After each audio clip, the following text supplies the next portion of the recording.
ಆಗ್ರಾ ಗ್ರಾಮ ಪಂಚಾಯಿತಿ ವಡೇರಳ್ಳಿ ಗ್ರಾಮದ ಸಮಾಜ ಸೇವಕರು, ಖ್ಯಾತ ವಕೀಲರಾದ ರವಿಕುಮಾರ್ ರವರ ಹುಟ್ಟುಹಬ್ಬವನ್ನು ಸರಳವಾಗಿ ತಮ್ಮ ಕಚೇರಿಯಲ್ಲಿ ಆಚರಿಸಿಕೊಂಡರು. ಇದೇ ಸಂದರ್ಭದಲ್ಲಿ ಸ್ನೇಹಿತರು, ಅಭಿಮಾನಿಗಳು ಶುಭ ಹಾರೈಸಿದರು.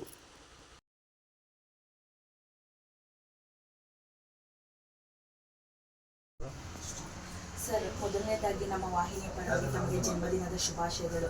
ಏನು ತಮ್ಮ ಅಭಿಮಾನಿ ಬಳಗ ಆಗಿರ್ಬೋದು, ತಮ್ಮ ವೃತ್ತಿ ರಂಗದವರಾಗಿರ್ಬೋದು, ಎಲ್ಲರೂ ತಮಗೆ ಹುಟ್ಟುಹಬ್ಬಕ್ಕೆ ಶುಭ ಕೋರ್ತಾ ಇದ್ದಾರೆ. ಅವರಿಗೆಲ್ಲ ಏನು ಹೇಳಕ್ ಬಯಸ್ತೀರಾ ಸರ್ ಈ ಸಮಯದಲ್ಲಿ? ಮೊದಲನೇದಾಗಿ ಆರ್ಟ್ಫುಲ್ಲಿ ಹೃದಯಪೂರ್ವಕವಾಗಿ ಅವರಿಗೆ ಧನ್ಯವಾದಗಳು ನೆನೆಸ್ತೀನಿ. ಹಾಗೂ ನಮ್ಮ ಸುದ್ದಿ ವಾಹಿನಿಗೆ ಅವ್ರಿಗೂ ಧನ್ಯವಾದಗಳು ಹೇಳ್ತೀನಿ.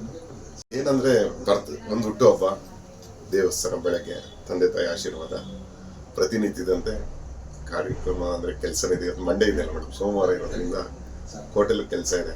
ಅದಕ್ಕೆ ನನ್ನ ತಮ್ಮ ಅರ್ಜೆಂಟಾಗಿ ಓಡೋಣ ಕೊಟ್ಕೊಂಡು ಬಂದರು. ಅದಕ್ಕೆ ರೆಡಿಯಾಗಿ ಬಂದೆ. ಇವತ್ತು ನಮ್ಮ ಸಿಟಿ ಸಿವಿಲ್ ಕೋರ್ಟ್ ವಿಭಾಗದಲ್ಲಿ ಗಣೇಶನ ಕುಡಿಸಿದ್ದಾರೆ. ಗಣೇಶನ ಕಾರ್ಯಕ್ರಮಗಳಿದೆ. ಅದಾದಮೇಲೆ ಕೇಕ್ ಕಟ್ ಮಾಡೋದು ಕಾರ್ಯಕ್ರಮಗಳು ಇಟ್ಕೊಂಡಿರ್ತೀವಿ. ಪ್ರತಿ ವರ್ಷದಂತೆ ನಾವು ಒಂದಿನ ಗಣೇಶನ ಹಬ್ಬನ ನಮ್ಮ ಆಫೀಸಿಂದ ನಮ್ಮ ಸಿವಿಲ್ ಕೋರ್ಟಲ್ಲಿ ಪೂಜೆ ಮಾಡೋಂಥ, ಕೆಲಸ ಸಂಘದಿಂದ ಪೂಜೆ ಮಾಡೋಂಥ ಗಣೇಶನ ದೇವಸ್ಥಾನಕ್ಕೆ ಪೂಜೆ ಕೊಡ್ತೀವಿ. ಪೂಜೆ ಕೊಟ್ಟು ಆಶೀರ್ವಾದ ಪಡ್ಕೊಂಡು ನಮ್ಮ ವೃತ್ತಿ ಜೀವನ ಅಲ್ಲಿಂದ ಸ್ಟಾರ್ಟ್ ಆಗಿರುತ್ತಲ್ಲ ಕೋರ್ಟ್ ಅನ್ನೋದು, ಅಲ್ಲಿ ನಮ್ಗೆಲ್ಲ ಕಾರ್ಯದಲ್ಲಿ ಯಶಸ್ವಿ ಕೊಡಪ್ಪ ಅಂತ ಗಣೇಶನ್ ಪ್ರಾರ್ಥಿಸ್ತೀವಿ ಮೇಡಮ್. ಒಳ್ಳೆ ಪೂಜೆ ಕೊಡು. ನಾವು ಸರ್ಕಾರಿ ಶಾಲೆಯಿಂದ ಬಂದವರು, ನಾವು ಕೊಟ್ಟಿರೋ ಕೊಡುಗೆಗೆ ಇಲ್ಲಿದ್ದೀವಿ ಮೇಡಮ್, ಈ ಸೀಟಲ್ಲಿ ಕೂತಿದ್ದೀವಿ. ಯಾಕಂದ್ರೆ ನಮ್ಮನೆ ಮುಂದೆನೇ ಸರ್ಕಾರಿ ಶಾಲೆ ಇರೋದ್ರಿಂದ ಆ ಶಾಲೆ ಸುತ್ತಮುತ್ತ ಯಾರಿಗನ ಕೇಳಿ ಪ್ರತಿದಿನ, ಪ್ರತಿ ವರ್ಷ, ಪ್ರತಿ ಕ್ಷಣ ಸ್ವಚ್ಛತೆಯನ್ನು ಕಾಪಾಡೋ ಫಸ್ಟ್ ಕೆಲಸ ಮಾಡ್ತೀನಿ. ಯಾಕಂದ್ರೆ ನಾವೆಲ್ಲ ಓದ್ಬೇಕಾದ್ರೆ ಸ್ವಚ್ಛತೆಗೆ ನಮ್ಮನ್ನೇ ಕೆಲಸ ಮಾಡಿಸ್ತಿದ್ರಲ್ಲ ಟೀಚರ್ಸ್. ಅವಾಗೆಲ್ಲ ಯಾರು ಸಿಗ್ತಿರ್ಲಿಲ್ಲ ಅಲ್ಲ. ಸ್ಟೂಡೆಂಟ್ ನಾವಾಗ ಚಿಕ್ಕ ಮಕ್ಕಳಿದ್ದಾಗ ಅದೊಂದು ಖುಷಿ ನಮ್ಗೆ, ಏನೋ ನಮ್ಮ ಸ್ಕೂಲ್ ಹತ್ರ ಸುತ್ತ ಕ್ಲೀನಾಗಿ ಇಟ್ಕೋಬೇಕು ಅನ್ನೋದು ಸ್ವಚ್ಛತೆ ಬಗ್ಗೆ. ಆಮೇಲೆ ಸರ್ಕಾರಿ ಶಾಲೆ ಅಂದ್ರೆ ವಿಶೇಷವಾಗಿ ನಮ್ಗೆ ಗೌರವಿಸ್ತೀವಿ. ಧನ್ಯವಾದಗಳು, ಹೃದಯಪೂರ್ವಕ ಧನ್ಯವಾದಗಳು. ನಾನು ಬೆಂಗಳೂರು ದಕ್ಷಿಣ ಲೋಕಸಭಾ ಕ್ಷೇತ್ರದ ಯುವ ಜನತಾ ಅಧ್ಯಕ್ಷ.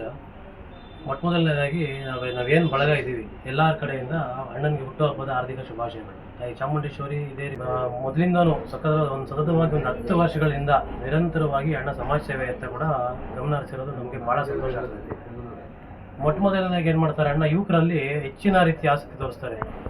ಇವಾಗ ಯುವಕರು ಬಂದು ನಮ್ಮ ಸುತ್ತಮುತ್ತ ಒಂದು 8 ಪಂಚಾಯತಿ ಏನಿದೆ, ಪಂಚಾಯತಿ ವ್ಯಾಪ್ತಿಲಿರ್ತಕ್ಕಂಥ ಯಾವುದೇ ಹುಡುಗರಾಗಿರ್ಬೋದು, ಅಥವಾ ವಯೋವೃದ್ಧರಾಗಿರ್ಬೋದು, ಸ್ತ್ರೀಯರಾಗಿರ್ಬೋದು, ಅಥವಾ ಹೆಣ್ಣು ಮಕ್ಕಳಾಗಿರ್ಬೋದು, ಇವರೆಲ್ಲರಿಗೂ ಒಂದು ಅಣ್ಣ ಅಂತ ಬಂದರೆ ಎಲ್ಲ ರೀತಿಯಿಂದ ಸಹಾಯ ಆಗಿರ್ಬೋದು, ಅಥವಾ ಮುಂದಿನ ದಿನಗಳಲ್ಲಿ ಅವ್ರಿಗೆ ಈ ಥರ ಒಂದು ಮಾರ್ಗದರ್ಶನ ತೋರಿಸಿ ಇದೇ ರೀತಿ ಸ್ಫೂರ್ತಿಯಾಗಿ ಬೆಳೀರಿ ಅಂತ ಒಂದು ಹೆಚ್ಚಿನ ರೀತಿಯಾದಂಥ ಒಂದು ಆಶ್ವಾಸನೆ ಕೂಡ ಕೊಡ್ತಾರೆ. ತಾಯಿ ಚಾಮುಂಡೇಶ್ವರಿಗೆ ಇನ್ನೂ ಹೆಚ್ಚಿನ ರೀತಿಯಲ್ಲಿ ಶಕ್ತಿ ಕೊಡಬೇಕು. ಜನಸೇವೆ ಅಂತ ಅಣ್ಣ ಮುಂದಿನ ದಿನಗಳಲ್ಲಿ ಮತ್ತೆ ಬರಬೇಕು. ವಕೀಲ ವೃತ್ತಿಯೇ ಅಂತ ಅನ್ನಲ್ಲ, ಅದೊಂದು ಆಲ್ರೆಡಿ ಒಂದು ಹೆಸರು ಬಂದಿದೆ. ಅದನ್ನು ಬಿಟ್ಟು ರಾಜಕೀಯ ಕೂಡ ಒಂದು ಮುಖ ತೋರಿಸ್ಬೇಕಂತೇಳಿ ನಮ್ಮ ಆಸೆ ಎಂದು ಹೇಳ್ತಾ ಹುಟ್ಟುಹಬ್ಬದ ಆರ್ಥಿಕ ಶುಭಾಶಯಗಳನ್ನ. ನನ್ನ ಹೆಸರು ಸತೀಶ್ ಕುಮಾರ್ ಅಂದ್ಬಿಟ್ಟು, ನನ್ನ ತಮ್ಮನೇ ರವಿಕುಮಾರ್ ಅಂದ್ಬಿಟ್ಟವರು ವಕೀಲರು. ಹುಟ್ಟುಹಬ್ಬದ ಆರ್ಥಿಕ ಶುಭಾಶಯ ಕೊಡ್ತಾ ನನ್ನ ಮನೆ ದೇವರು ಆದಿಶಕ್ತಿ ಗಂಗಮ್ಮ ದೇವರು ಅವ್ರಿಗೆ ಆಯುಷ್ಯ, ಆರೋಗ್ಯ, ಸುಖ, ಸಂಪತ್ತು ಕೊಟ್ಟು ಕಾಪಾಡಲಿ. ಅವರು ವಕೀಲ ವೃತ್ತಿನೂ ಮಾಡ್ತಾರೆ. ಆಮೇಲೆ ನನ್ನ ಬೆನ್ನಿಂದೆ ತುಂಬ ನನ್ನ ತಮ್ಮ ನಿಂತಿದ್ದಾನೆ. ಯಾವುದೇ ಒಂದು ವಿಚಾರದಲ್ಲಾಗಲಿ ಏನೇ ಆಗಲಿ ನಾನು ನಿನ್ನ ಮುಂದೆ ನಿಂತ್ಕೊಂಡು ನೀನು ಮಾಡ್ತೇನೆ, ನಾನು ಇದ್ದೇ ಇದ್ದೀನಿ ಅಂತ ಹೇಳಿದ್ರೆ ನಾವು ಅದೇ ರೀತಿ ಅವ್ರಿಗೂ ಸಾಥ್ ಕೊಡ್ತಾ ಇರ್ತೀನಿ. ಅವನ ದೇವರು ಚೆನ್ನಾಗಿಟ್ಟಿರಲಿ. ನಾನು ಈ ಹುಟ್ಟುಹಬ್ಬದ ಆರ್ಥಿಕ ಶುಭಾಶಯಗಳು ಅಂತ ಹೇಳಿ ಇದೇ ರೀತಿ ದೇವರು ಆರೋಗ್ಯ, ಆಯುಸ್ಸು, ಸಂಪತ್ತು ಕೊಟ್ಟು ಕಾಪಾಡಲಿ ಅಂತ ಇಷ್ಟಪಡ್ತೀನಿ.